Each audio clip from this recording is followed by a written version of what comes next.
What's up, guys? It's Chris. Wasn't planning on doing a video today, but a couple of crazy things going on in boxing in the last couple of days, so thought I would just talk about them. First off, we had the Danny Green-Paul Briggs fight that happened yesterday. I'm sure you've all seen it by now. If not, you can check it out on YouTube. It's pretty easy to find.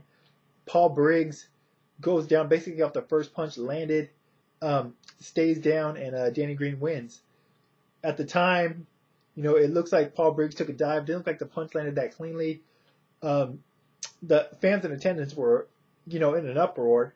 And Danny Green himself, if you watch after the fight, initially he goes and says something to Paul Briggs while he's still down. And in the post-fight interview inside the ring, Danny Green voiced his opinion, and you can tell he was very frustrated. And it sounds like he was quite disappointed with the way he fight ended as well.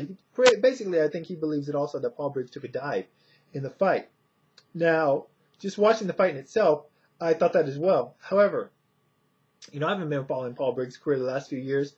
I did see his two fights with Thomas Adamick, which were absolute wars, great fights, but I haven't really paid attention to him since then, what he's been up to in or out of the ring.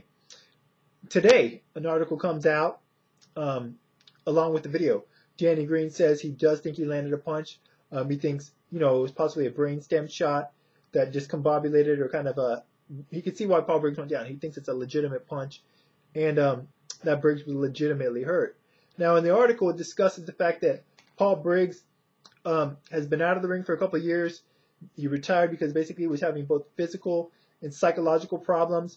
It sounds like from his time in the ring, from injuries incurred inside the ring.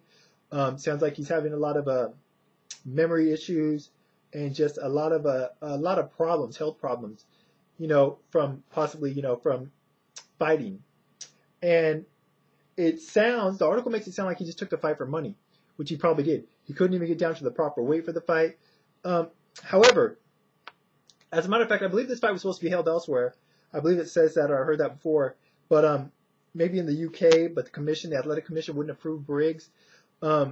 And people had criticized the Australian commission where I believe the fight was held some had criticized the commission for approving Briggs for the fight. Green's company helped promote the fight. They picked the opponent. In the article, they kind of state that they heard everything was okay with Briggs in training camp, although elsewhere in the article you read things contrary to that. So, I don't know. Briggs had something to gain from this financially. Obviously, Danny Green had to gain from it financially. So, it's hard to say who's in the wrong here. Basically, I'd just like to hear from Danny Green fans, Australian fight fans, fans of Paul Briggs, what your guys' thoughts are on this fight. Anyone that's seen the fight, make sure you watch the fight, and then go check out this article afterwards with the video of Danny Green speaking about the fight afterwards, after the fact. Just give me your thoughts on it. Should Paul Briggs have not even been allowed into the ring? Do you think Paul Briggs legitimately was hurt off that punch? Do you think he just went in there for a payday and went down on the first punch? I really don't know what to make of it at this point. So I'd like to hear your guys' thoughts. But I had one view, and after reading that article, I have a very different view. So I want to hear your guys' thoughts on it. Moving on. Wladimir Klitschko, Alexander Povetkin fight is off. The reason being stated is because Alexander Povetkin missed a press conference to promote the fight earlier this week. He says it was due to a sinus infection. Wladimir Klitschko basically is a promoter of this fight. Supposedly there was a clause in the contract that said if he missed press conference or something, that the fight could be canceled. I've never heard of such a thing, but who knows?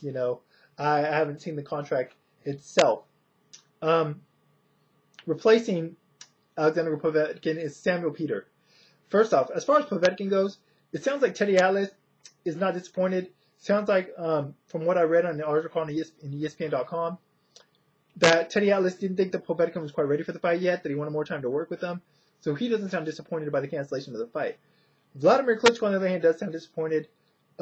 Samuel Peter, the reason he's getting the fight, he is the second highest ranked contender in the IBF, behind Alexander Povetkin. My question is, why is Samuel Peter ranked so high?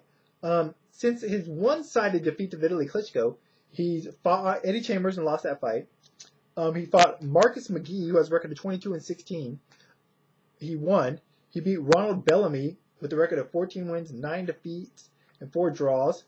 Then he beat a guy named Gabe Brown, 18 wins, 12 losses, 4 draws. And most recently, he beat Nagy Aguilera with a record of 15 wins and 2 defeats. Probably 1 defeat at the time Samuel Peter fought him. I never really heard any of these guys. I don't know how beating this lineup of fighters gets you up to the number 2 spot in the IBF. I gotta say, I'm not looking forward to this fight at all.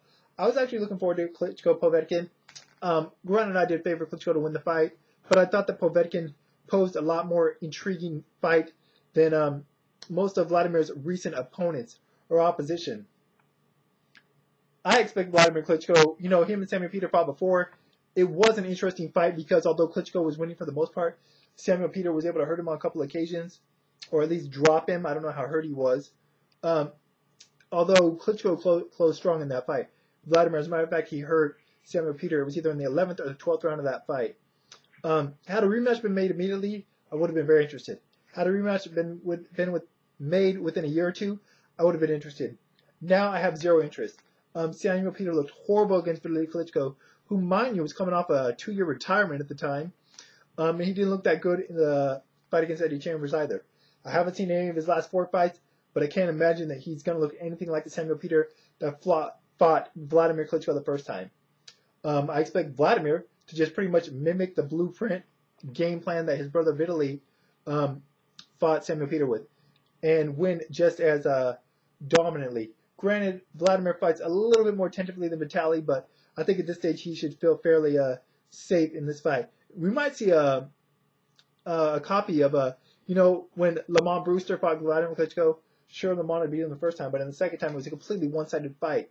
I wouldn't be surprised if we got another similar example where Klitschko Peter 1 was somewhat close competitive, but the second fight is completely one-sided in favor of Wladimir Klitschko. Either way, I'm not looking forward to this fight whatsoever.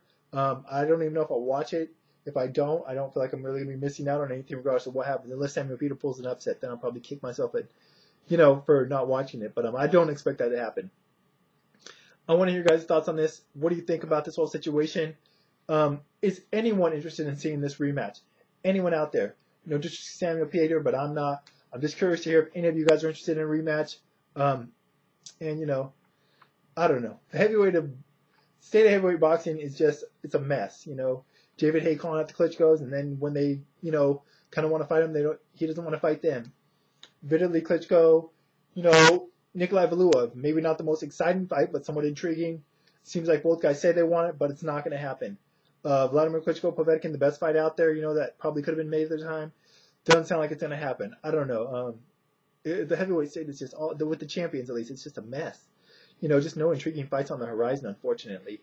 So, one of your guys' thoughts on this whole Klitschko, Peter, Povetkin situation, and also the Green Briggs thing. Make sure to check out the article. I'll link it up, like I said, in the information part. Until then, check me out on Twitter as always. The link will be in the information part as well. But until then, guys, I'm out.